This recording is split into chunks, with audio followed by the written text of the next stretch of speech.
Okay, hello everyone. Welcome back to those of you that have just watched our 2000 Guineas preview, but welcome to our 1000 Guineas preview from the Curragh on Sunday. My name is James Robson, this is Daniel Morgan, and we are here to take you through the full fields, and we are from theantiposter.com. So, this is quite an exciting race, different in a sense to the 2000 edition, where we have probably a few more of the placed horses reappearing from Newmarket with Flight and Simmering, if both of them end up going, of course. Then we've got Lake Victoria hot at the top of the market at 5-4, despite only coming sixth. So we're expecting a lot of improvement out of her. And with her, we'll actually begin. So for me, I'm slightly nervous that she hasn't trained on.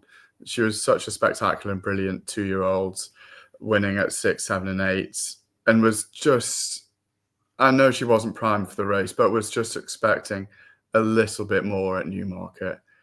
They said she's a quick horse to come to hand, and they felt they might have got her to hand. So is there going to be much improvement out of her, or is this just her as a 2-year-old? And then importantly, is 5-4 a price that you're willing to find out at? It's a tricky one, isn't it? Because I was surprised they ran her because they ran her with the proviso, look, she will come on bundles for the run, which basically for me translated into she will not win this race. And I kind of don't know why they do that, Ballydoyle, nowadays with their best horses. It doesn't make any sense to me.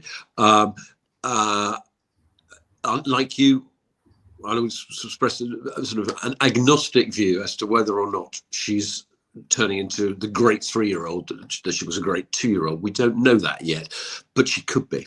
What I don't quite get is why she's basically the same price as Field of Gold, when Field of Gold ran brilliantly in the Guineas, for all he didn't win, and she ran quite poorly in the Guineas. Now his is a deeper race, fair enough, explains that possibly, but it's still quite a bold person who wades in on the assumption that she will get back to her 2-year-old form, which she has to get somewhere near her best to see off a few really, really promising fillies. I take my hat off to those who are bold enough to say it's Lake Victoria, she's going to eat these alive and go all in. I wouldn't do it. Yeah, likewise. So would it be the next in the market that interests you, Swelter, very unexposed, daughter of Kingman? Not for wagering purposes. Complete respect is due connections here. I mean, he's done this a couple of times with fillies, lightly raced fillies, isn't it? Bringing them to winning this, and they've turned out to be very good horses. We know he rates this horse. He rates her very highly. Just the one prep, 2 career starts, 2 career wins.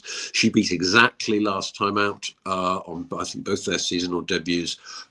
Exactly, was probably unlucky to be beaten as much as 2 lengths in the French 1000 Guineas, because she was the main victim of that trouble that caused so much of a storm. On the form book, though, she beat exactly who would have not been anywhere near her peak. He got the better run. Exactly was had to come wide and all the rest. I don't think there was much between those two. That performance on the day, given that I'm pretty sure exactly was undercooked. Swelter is going to have to take another big step forward. Now, presumably, didn't have a prime to pitch for that race either. She probably can. She's in the hands of a master. I'm not going to pay to find out at this price, though. Not when there's so much proven top class form up against her. No, I'll sit this one out. But fascinating filly, and I'm sure we'll be talking a lot more about her this season. Yes, yeah, agreed. And then I suppose the first horse that represents that top class 3-year-old form is Flight, who ran a very respectable second in the Newmarket Guineas. Potentially unlucky, potentially on the wrong side of the track, potentially hit the front too soon. There are excuses that would suggest she would probably even look better than the bare result. So Flight at the current price of 5-1. Are you looking to play her, or are you more interested in the other Sangster filly? If you could talk through both of them, that would be great. I will do, actually, because I think you have to talk through both of them because of what I call news flow. As in, the news flow was from Ollie Sangster 4 days ago that I'll run one or the other, but not both, and I haven't decided which. It might have to do with the ground and whatever. And I thought to myself at the time, well, okay, he's a great young trainer, Ollie Sangster, really rate him. But I also thought to myself, God, this guy can even tell connections what I do because they're not owned by the same operations. I think they said they're for both of them, the Coronation or Ascot, didn't say the Coronation, but I can't see what else it could be. The Coronation is the main name for both of them. So I thought, okay, well, I can't back the one I like. I can't back Flight because I don't know if she's going to run. So I waited, and then I found he declared both. And I sort of, did that thing of rejigging my screen. I assumed that Bet365 is the first to price it out. I'd got something wrong. But no, they're both declared. Whether or not, and here, sorry for the ramble, but now we're going to bring in the weather because unlike the Irish 2000 tomorrow, where they get a little bit of rain tonight, but probably not much. There's more to come Saturday night. So I don't know the way the ground's going to go, and I don't know if they will end up actually both running. Anyway, when he declared them both, when he declared Flight, I thought I will back Flight. But it was only Bet365 who priced her up at 5 to 1. I thought I'll just wait in case someone goes longer, but no one's gone longer, and 92 elsewhere. I don't see what's not to like. That was her seasonal debut. As you say, she had a kind of lonely time out of it there in the centre of the track, didn't she? And Sangster has said that of his 3 really good classic miler fillies, Celestial Orbit, Simmering, Flight is the best worker. Now, until the English 1,000 Guineas, she hadn't shown it on the track, but she was the best of the 3. But that was her seasonal debut, and she beat Simmering, who was having her second run after a poor seasonal reappearance. So it's a different day, different circumstances. Simmering could run very well again, but yeah, we gave our listeners sort of a very big price on Simmering, didn't we, for the English 1,000? I'm not sure I'll go back in again, but we'll see if they both run. But yeah, I've backed Flight. I backed her each way, and I think she might improve. And I'd much rather be each way on Flight than all in on Lake Victoria, put it that way. Yeah, 5 to 1 with the short price, potentially vulnerable favourite of Lake Victoria each way. It's an account closing bet, so I hope you did it in person. But yeah, I like the sound of it. I can see the appeal. I don't bet stakes that large. I mean, yeah, even still, they won't be approving. Just on that anti-post each way thing, I mean, ordinarily this is not the number of horses that would appeal as an each way bet because you got 12 horses and no one's going 4. But I think, as I said, unlike the 2000 Irish 2000, this is so top heavy. The really good fillies are at the top, and it falls away pretty quickly. So yeah, I will allow myself to do the each way. Yeah, so we do fall away somewhat immediately into horses with Group 3 form at best, and at 3 years old. And I have to confess that I did back at Sealer this morning at 14 to 1. She's a daughter of Phoenix of Spain who won the Irish 2000 on the front end of things, and she has already won at the Curragh this season on the front end, beating Cersine. So I really like horses at the Curragh that run on the pace. I think it often holds up very, very well. And Aidan O'Brien, top class trainer, bred for the race, hopefully been targeted at the race, and felt she was attractive at 14s. Yeah, I mean, any amount of promise. We've no idea how good she is. Am I right in saying she only made a debut a few weeks ago? Yeah. Concerningly at Bellewstown, which isn't breeding ground of greats, is it? It's an unusual path to go. Debut a month before the Irish 1,000. No, but anyway, she obviously showed a lot to Donica and his yard. Won nicely next time. I wouldn't play her. The beating of Cersine, who's in here as well. Cercine's quite exposed. That's 5 or 6 runs. Beat her by a length or so. If that's as good as she is, then I don't think she can win this. But she's so unexposed, and there's no reason why she couldn't take another step forward. I haven't backed her. I won't back her. But definitely wouldn't surprise me to see her run a very good race. Yeah. Well, yeah, my fingers are crossed. On to the next of the unexposed horses, we've got City of Memphis, who has actually only run once. She runs for Paddy Toomey, who's currently operating in the last 2 weeks at about 53% strike rate. So immediately that grabs your attention. But my attention was immediately sidetracked by when I saw the sire was Sioux Nation and that her one run had been over 6 furlongs. It feels a bit of a stretch. Firstly, for her to get the mile, and then secondly, for her to win a race like this. Yeah, it's an eye-catching entry, isn't it? As you say, Paddy Toomey's statistics, the yard is absolutely on fire. And if he's bringing this once raced one win maiden to it, who are we to say that she might not have some sort of a squeak?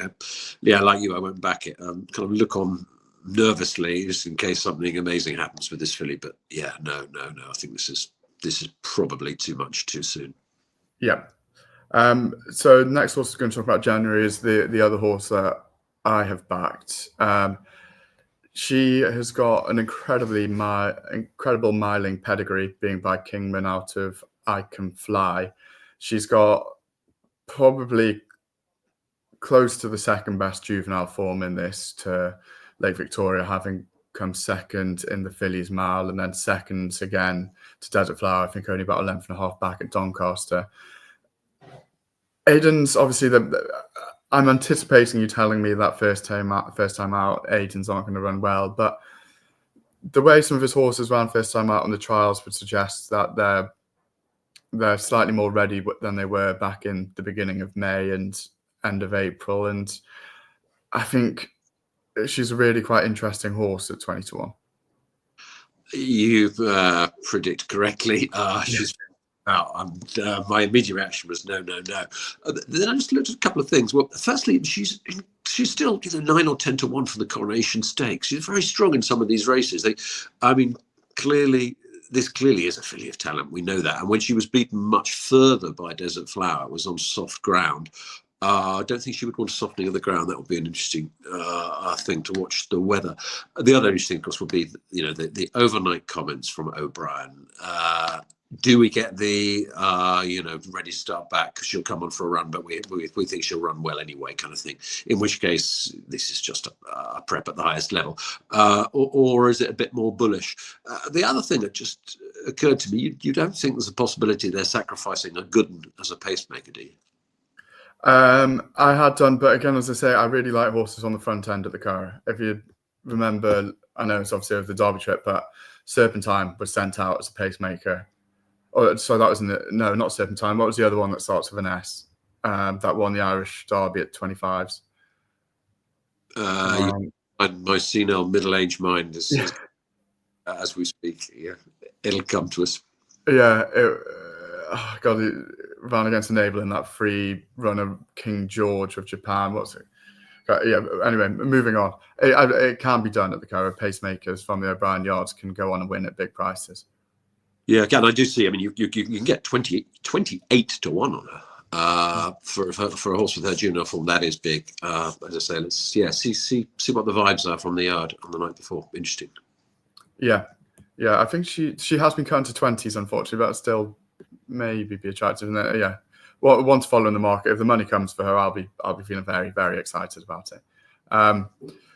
But okay, then moving on to Duty First. So both of us were quite keen on her for the 1,000 for the Newmarket 1,000 guineas, having won very impressively on a seasonal comeback. Form of that not working out too great, and obviously flopping in the Newmarket guineas so significantly would suggest why she's a price of 40-1. Is that interesting at all to you? By the way, yes. Sorry, just when I said 28-1 to January, I would just refresh. When we started this recording, it was 28-1. The William Hill who had it cut to 16s. So yeah. Anyway, there's only one person whose money that's going to be in that one.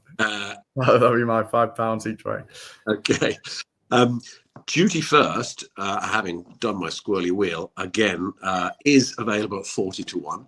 A lot of people will completely throw her out. They'll say Fred Darling, fine, but then stepped up to Group 1. She was beaten out of the washing, beaten 10 lengths, have a lot more.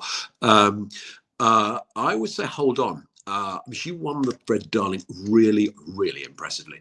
And I don't think she liked Newmarket. It's not the first time she hasn't liked Newmarket. She stumbled. They've also said she's unhappy on the undulations. This is a different day, and it's a different race course. And I think they're taking a big risk, dismissing her completely. And I will go in again with a small each way on Duty First at 40-1, just to see. To test the theory that she hated every minute of that Newmarket track, and she really is a good filly, because it's just too big a price not to test that theory again, I think. Yeah, always allow a horse one bad run, eh? You'd have to allow the outsiders quite a few bad runs to be keen on California Dreamer, Jalaya, or Taman Desert. Any of these of any appeal to you? They're certainly not horses that I'd be putting up. No, as that's reflected by the 80-1, 100-1, and 150-1 respectively. You can get of the three. I think California Dreamer, who I backed last time, I thought she was quite an interesting filly. She disappointed slightly. I won't play her again here, but of the three, that's the only one that slightly caught my eye. But no, like you, I won't be getting involved with those. Cool. Okay, so to wrap this up, we've been quite strong on about 4 different horses here. There was Flight each way at 5-1. There was At Sealer, potentially win only.